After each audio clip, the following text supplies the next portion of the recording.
भैया, पहले हमसे कहा गया था कि हमें फ़ीस यूनिवर्सिटी जाने के बाद डायरेक्ट यूनिवर्सिटी में पे करनी है, बट अब हमसे हमारी फ़ीस अभी मांगी जा रही है, जबकि हम इंडिया में ही हैं। हम कैसे ट्रस्ट करें? हम कंसल्टेंट को फ़ीस दें और डायरेक्ट यूनिवर्सिटी में फ़ीस दें तो दें कैसे? हमारे साथ कोई स्कैम तो नहीं होगा? हमारे पास तो हमारा इनविटेशन लेटर भी नहीं आया अभी तक। इनविटेशन लेटर कब आएगा? हम रशिया कब फ्लाई करेंगे? यही सब डाउट्स है ना। चल, यही सब बताने के लिए ये वीडियो बना रहा हूँ। सो हेलो एवरीवन, मेरा नाम है राहुल और मैं कर रहा हूँ मेरे MBBS Kemerovo state medical university Russia से। इस वीडियो में हम जिन टॉपिक्स के ऊपर बात करने वाले हैं वो टॉपिक तुम जान ही चुके हो। वीडियो को बिल्कुल भी स्किप मत करना, मैं तुम्हारे सारे डाउट्स क्लियर करने वाला हूँ इस वीडियो में। चैनल पे नए हो तो चैनल को ज़रूर से सब्सक्राइब कर लो एंड बिना टाइम वेस्ट करे लेट्स बिगिन। तो अब सबसे पहले हम बात करते हैं कि क्या हुआ है इस साल ऐसा जिसकी वजह से रशिया की यूनिवर्सिटीज़ पहले फ़ीस मांग रही है बच्चों से, जबकि उनके पास कोई इनविटेशन लेटर भी नहीं है, ना वो अभी तक रशिया आए हैं, फिर भी उनसे पहले ही फ़ीस मांग ली जा रही है। तो ऐसा क्यों हो रहा है? तो देखो, सिंपल सी भाषा में अगर मैं तुम्हें बताऊं तो पहले डिमांड थी इंडियन स्टूडेंट्स की रशिया में, ठीक है। रशिया को डिमांड थी इंडियन स्टूडेंट्स की कि हाँ हमारे पास एडमिशन हो जाए। बट अब जो है वो थोड़ा उल्टा हो चुका है। अब इंडियन स्टूडेंट्स को डिमांड है रशिया की यूनिवर्सिटीज़ की, ठीक है।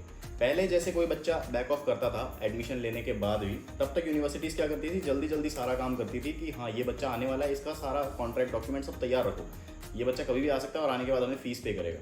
तो पहले इस तरीके से काम होता था। फिर वो बच्चा वहाँ जाता था, फीस पे करता था और उसका सब कुछ बना होता था, वो उसे मिल जाता था, ठीक है।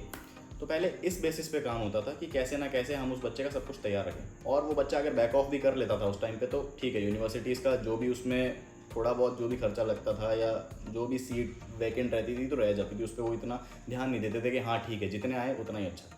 बट अब क्या हो चुका है कि जितनी एक यूनिवर्सिटी में सीट है, जैसे मान लो कोई भी यूनिवर्सिटी है उसमें 200 सीट्स है, बट वहाँ बच्चे अप्लाई कर रहे हैं हज़ारों में, ठीक है। अब उन हज़ारों में से कोई 200 सेलेक्ट हो रहे हैं। तो एक सिंपल सी चीज़ है कि इतनी दूर कोई इंडिया से उस यूनिवर्सिटी में जा रहा है या कोई भी कंट्री से रशिया तक जा रहा है, तो जो बच्चा सेलेक्ट हुआ है वो आए ही आए क्योंकि हमने उसे इतने बच्चों में से सेलेक्ट करा है, ठीक है। अब ये चीज़ हो इसलिए यूनिवर्सिटी, अब डिमांड यूनिवर्सिटी की ज़्यादा है तो यूनिवर्सिटी सीधी सी बात है कि अब इसमें कोई भी नुकसान नहीं लेने वाली यूनिवर्सिटी। अब तुम्हें नीड है तो तुम पहले पे करो अपनी फ़ीस, उसके बाद ही हम हमारा काम स्टार्ट करेंगे। ये सिंपल सी भाषा में मैं तुम्हें समझा रहा हूँ कि रशिया की यूनिवर्सिटीज़ इस साल इस क्राइटेरिया पे काम कर रही है।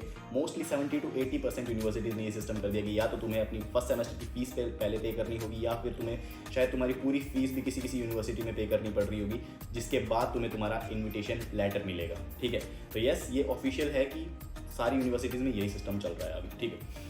अब इसके बाद फीस के बाद तुम्हारा इनविटेशन लेटर तुम्हें मिलेगा। जी हाँ, जब तक तुम फीस पे नहीं करोगे तुम्हें तुम्हारा इनविटेशन लेटर नहीं मिलेगा। और एक इनविटेशन लेटर ऐसी चीज़ है जिसके बेसिस पे ही तुम रशिया एंटर कर सकते हो। बिना इनविटेशन लेटर तुम रशिया एंटर भी नहीं कर सकते। कोई भी इंटरनेशनल एयरपोर्ट से तुम जाओगे, इंडिया के या किसी भी कंट्री से, ठीक है, जब तुम रशिया एंटर करोगे, वहाँ का जो फर्स्ट इंटरनेशनल एयरपोर्ट होगा जहाँ तुम एंटर करोगे, वहाँ पे चेकिंग होगी तुम्हारी अच्छी खासी कि तुम किस बेसिस पे यहाँ आए हो। वहाँ तुम्हें तुम्हारे इनविटेशन लेटर भी दिखाने पड़ सकते हैं तुम्हारे पासपोर्ट के साथ। उसके बाद जब तुम्हारा इनविटेशन लेटर वेरीफाई हो जाएगा कि हाँ ये बच्चा इस यूनिवर्सिटी में जा रहा है, इस कोर्स के लिए जा रहा है, ये सारा वेरिफिकेशन होने के बाद ही तुम्हें आगे भेजा जाएगा, ठीक है। तो बिना इनविटेशन लेटर तुम्हें तुम्हारी एंट्री तक नहीं मिलेगी। या फिर फॉर एग्जांपल हम कोई और बात करें, जैसे तुम्हें बैंक से लोन चाहिए, तो ऐसी चीज़ों में भी इनविटेशन लेटर का बहुत बड़ा रोल होता है क्योंकि उसमें सारी डिटेल्स लिखी हुई होती है तुम्हारे बारे में, ठीक है। तो इनविटेशन लेटर तुम्हें तभी मिलेगा जब तुम तुम्हारी फीस पे कर दोगे। और साथ ही साथ इनविटेशन लेटर में तुम्हें ये भी देखने को मिलेगा कि तुम्हारी क्लासेस कब से स्टार्ट है, तो तुम उस हिसाब से तुम्हारी टिकट भी बनवा सकते हो फॉर रशिया कि हाँ तुम्हें इस डेट को फ्लाई करना चाहिए। तो ये तुम्हारी जितनी भी प्रॉब्लम्स है ये सॉर्ट होगी सिर्फ और सिर्फ इनविटेशन लेटर से, जो कि तुम्हें मिलेगा तुम्हारी फीस पे करने के अराउंड 10 to 15 डेज़ के अंदर। क्योंकि जैसे कि कोई डेट है जिस पे तुम्हारी फ़ीस जमा हो जाएगी सबकी, उसके बाद में 4 से 5 दिन सबको वेरीफाई करने में लगेगा कि हाँ जितने बच्चे थे सबकी फ़ीस पे आ गई है। उसके बाद यूनिवर्सिटी धीरे धीरे सबको इन्विटेशन लेटर सेंड करना स्टार्ट करेगी। सो आफ्टर फीस कंप्लीट होने के लगभग 10 to 15 डेज़ के अंदर तुम्हारा इन्विटेशन लेटर कभी भी आ सकता है, ठीक है। अब एक सबसे बड़ा सवाल ये आता है कि भैया फ़ीस पे करें कैसे हम? क्या हम हमारे कंसल्टेंट को फ़ीस दे दें? और अगर हम खुद करना चाहें तो कैसे कर सकते हैं, ठीक है। तो देखो, अभी मैं तुम्हें बताता हूँ कि जिनके कंसल्टेंट इस चीज़ में हेल्प कर रहे हैं तुम्हें अगर फ़ीस पे करने में, तुम्हारी अच्छी खासी किसी बड़ी कंसल्टेंसी से अगर तुम आ रहे हो, अगर ट्रस्टफुल है जो भी कंसल्टेंसी है तुम्हारी, तो तुम मेक श्योरली उनकी हेल्प लो, क्योंकि कन्वर्ट करना, एक्सचेंज कराना पहले पैसों को, फिर यूनिवर्सिटी में पे करना, इस सब में बहुत कुछ चाहिए जो तुम्हें पता होना चाहिए, वरना श्योरली तुम्हारे साथ स्कैम हो सकता है, क्या पता एक्सचेंज करवाने में ही, ठीक है। पे करना तो बहुत दूर की बात होगी। तो जिनके कंसल्टेंट हेल्प कर सकते हैं, तुम्हारी फ़ीस कंसल्टेंट्स को ही पे करो, तो ताकि वो तुम्हें फ़ीस पे करके तुम्हें रिसिप्ट प्रोवाइड करें, मेक श्योर दैट कि वो रिसिप्ट दें तुम्हें, ठीक है। और जो बच्चे जिनके कंसल्टेंट्स को, अब हाँ रिसेंटली एक कॉल आया था मेरे पास कि उनके कंसल्टेंट को ही नहीं पता कि फ़ीस कैसे पे करनी है अब यूनिवर्सिटी में, ठीक है। तो देखो ये एक है बड़ी दिक्कत कि कैसे खुद पे करना चाहे जो बच्चे, वो कैसे कर सकते हैं। तो देखो अब मैं तुम्हें इसका कुछ एक आइडिया बता सकता हूँ, बट मेरा मेन प्रेफरेंस यही रहेगा कि तुम्हारा अगर कंसल्टेंसी कर रहा है तुम्हारी हेल्प, तो तुम उनके साथ ही चलो, ठीक है। वो जो भी कह रहे हैं तुम उनके साथ एक अच्छा खासा एग्रीमेंट साइन करो कि तुम्हारे कहीं पैसे कहीं डूब ना जाए, ठीक है। बस ये है कि अगर जो बच्चे अब खुद से करना चाहते हैं उनके लिए मैं तुम्हें बता रहा हूँ। देखो तुम यूनिवर्सिटी को मेल कर सकते हो, उनका बैंक अकाउंट मांग सकते हो कि हम किस डिटेल पे फ़ीस पे करें। वो तुम्हें श्योरली कोई रशियन अकाउंट देंगे जिसमें सारी डिटेल्स होंगी।